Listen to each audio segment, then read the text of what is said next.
Hello subscribers and welcome to a new edition of our subscription videos. I'm joined here today by Samuli Marila, who is one of our roasters in the roastery and have actually roasted the coffee we are about to drink.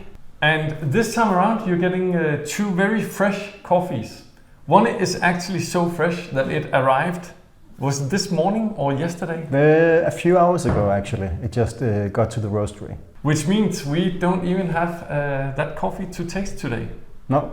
So what coffee is it, Samuli? It's Vista Hermosa from the farm, Vista Hermosa in Huehuetenango in Guatemala. As Klaus said, we haven't even tasted the coffee that arrived. So we've tasted the samples quite a few times, and then we have, 14, 15 years of experience with the coffee. So it's a coffee we know very well, even though we haven't tasted this arrival yet. Vista Hermosa, as I remember it, is quite a high elevation farm, so they actually harvest later than a lot of the farms in that region. And maybe we should just say what region it is. You were pointing at the map up here behind us before. Yeah, if people can see the map, it says Guatemala, and then you go left up and there's this long name saying Huehuetenango. The farm is located approximately 3 hours from Huehuetenango by car up in the mountains. And because of this high elevation, they're picking later than a lot of other farms. That also means that it arrives at the sort of the end of the harvest when the dry mill that has to do the processing of the coffees are usually completely packed. Maybe we should just explain what happens at the dry mill, because Vista Hermosa is a farm. It's owned by Edwin Martinez and his family. They grow the coffee, they pick it, they do the wet processing. First the depulp, and then in fermentation tanks it's fermented for whatever is required, as Edwin would say. It can be between 12 and 48 hours until the mucilage is broken down, washed in washing channels, dried on patio in the sun at the farm.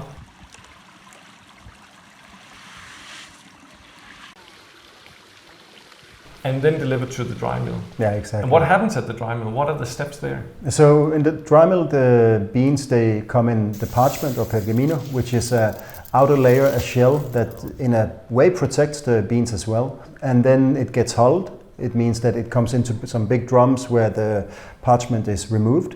And after that, it's all about sorting. So each lot is picked numerous times. So one lot might be picked 9 or 10 times actually during the harvest season, right? Yeah, so they are classified within that. And so we have tasted the first pick, and then we have tasted the second pick. And within the first and the second pick, there are numerous like minor picks in a way. Yeah. So we have tasted the coffee 2 times, you can say.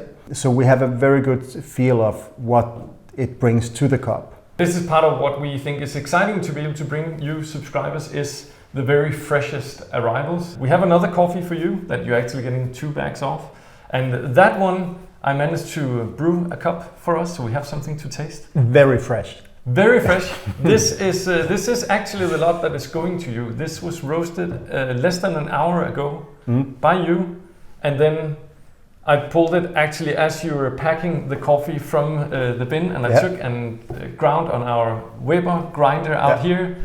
Tried to let it degas a little bit after grinding, but there's something fun to taste a super fresh roasted coffee. There is. I would though not encourage you to do what Klaus did. Please let it rest a little bit more. Also be difficult for people to it would be, they roast themselves. Yeah, exactly. Yeah. Coffee should rest after roasting. We actually find that coffee tastes best when it's had sufficient degassing time.